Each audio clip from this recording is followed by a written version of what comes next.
Today I'm going to be introducing the Animal Cell Lab. In the Animal Cell Lab, we are going to be observing cheek epithelial cells under a compound microscope. To prepare the sample, we are going to use a toothpick, and we are going to get an epithelial scraping from our cheek and make a wet mount slide using Lugol's iodine.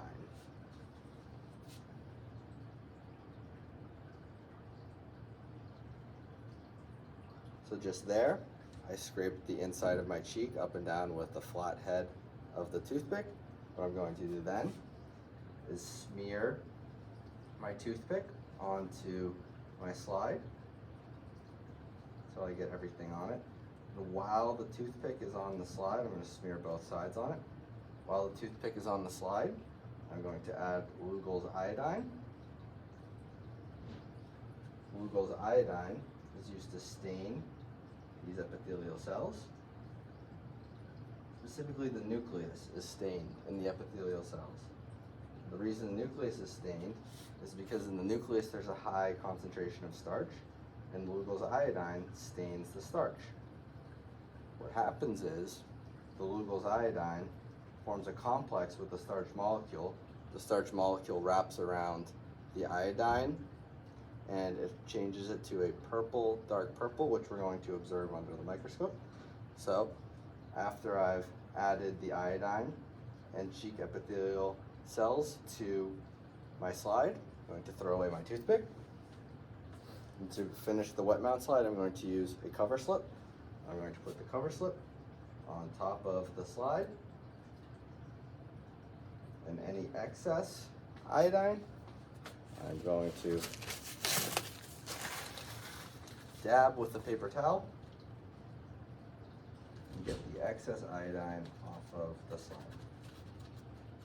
I'm going to try to avoid putting my finger directly on top of the cover slip to avoid getting any oil, grease, or debris from my finger onto the slide, thereby obscuring the view.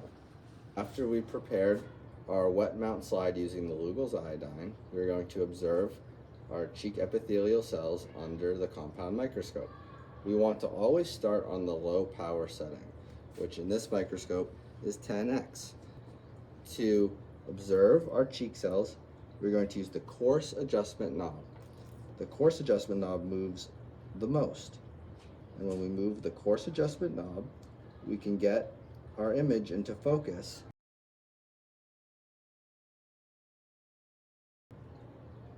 It is easiest to start on low power because on high power our field of view is very small and it is hard to find things. On low power our field of view is very large and we can easily find the object that we're searching for under our microscope.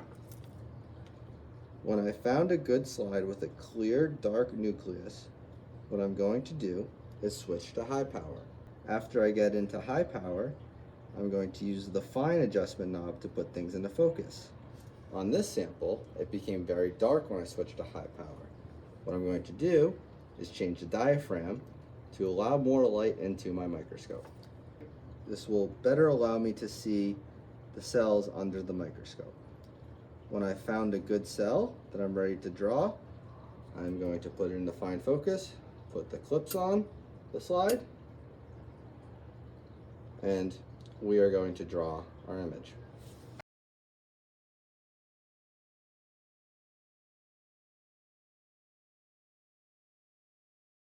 The next step is to determine the grid size to see how big our epithelial cells are. So at each lab station, there's a grid slide with a lot of little boxes. The first step to do is to measure these boxes. We want to see how many millimeters each box is. The next step that I want to do is put my grid slide under the microscope under low power. What I want to do is observe how many of these boxes fit across the microscope.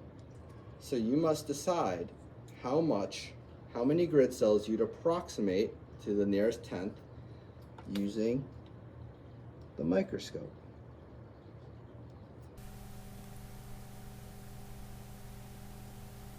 There is 1 whole millimeter, a half millimeter, and 0.1 millimeters for a total of 1.6 millimeters. This will be able to tell us how big our epithelial cells are. When we change to high power, our field of view is going to constrict fourfold, because under high power, our lens is 40x, and under low power, our lens is 10x. So we divide that number by 4, and that's how big our field of view is under high power.